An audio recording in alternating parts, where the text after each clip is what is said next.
Hello, my name is Bobby McLean. I'm a third-year teacher here at Central Middle School. I teach fifth grade reading. It's my third year teaching fifth grade reading. I'm a candidate for Masters of Education and Educational Administration and my principal certification at Lamar University. I'm a little over halfway through the program, and I'm excited about doing this leading project for my master's. So a little bit about my school before I get into the project specifics. Here at Central Middle School, we have just over 200 students, about 213, grade level 7 through 8. A little confusing because we actually have 5th through 8th grade in the same campus, but they on paper are two different schools. So a little bit confusing there. The ethnic background for students is about 43% African American, 42% Hispanic, and 12% white.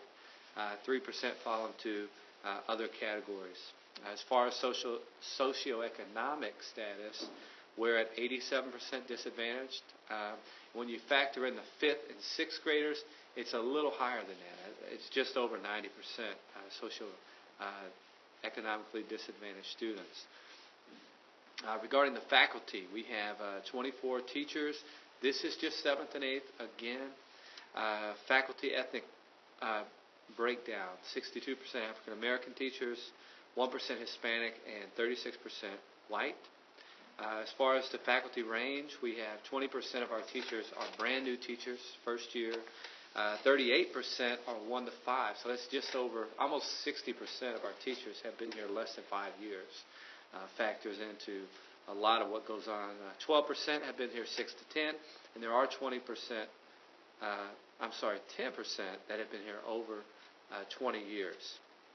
Academic issues of concern, reading, across the board, we hover around 50%, just under, just over, depending on the grade level.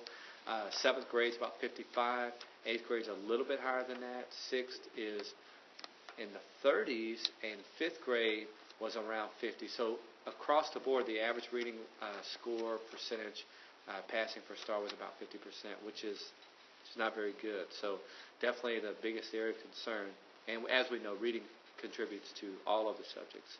Social issues that we face here at Galveston ISD are just students' lack of caring, lack of interest in learning. I mean, that can be quite a challenge, and trying to create that intrinsic motivation. A few things real quick. The activity that I'm going to be doing is a focus group. It's the first option for the leading video, and I'm going to have 4 teachers with me in a room. I'll be videotaping it. You'll be able to see and hear using this device called the Swivl.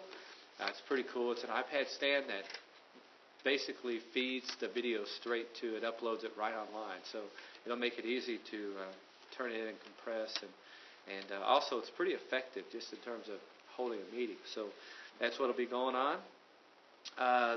Speaking with my mentor, the summary for why we chose this. Number one, I'm interested in professional development as a fairly new teacher at third year. It's something that I continue to learn and take away lots of beneficial things.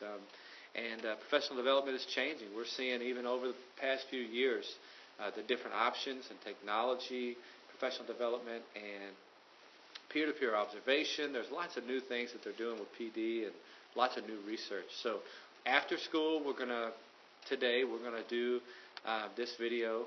I'll have 4 teachers, 1 from each content area, myself, and the video requirement is 35 minutes. We're going to try to stay around that 35 to 45-minute range, so I think we'll be able to do that.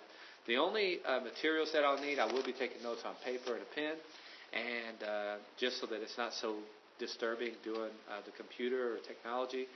And I will be using the Swivl. So I have an iPad that will be set up. We'll have this mic that will be in the middle of the table, and this will be picking up all the sounds. We will, let's see, and then it'll upload right online.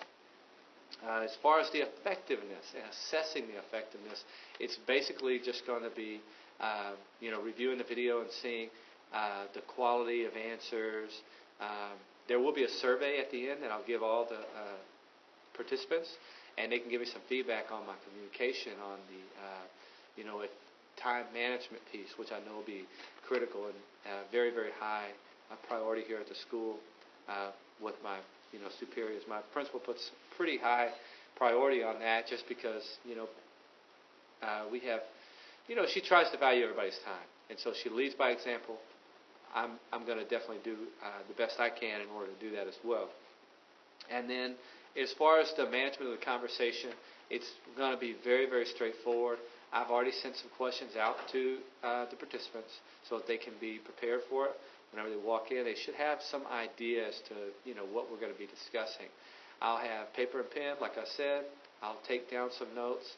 I won't be writing the entire time just because I want to engage in the conversation. And for me, it's easier for me to engage in it if I'm not focused on having to write as well. So most of the questions are scripted. There will be some follow-up questions just depending on the answers. I'm not really sure what the answers are going to be. Hopefully we're going to stay kind of on track. And if we get a little off track, I'll try to come back with one of the questions that I have scripted down. But the questions are straightforward. It should be a really, really good conversation. I'm looking forward to hearing some of their feedback and then taking some of this feedback to the administrators here. So look forward to it. Hopefully we'll have a great conversation.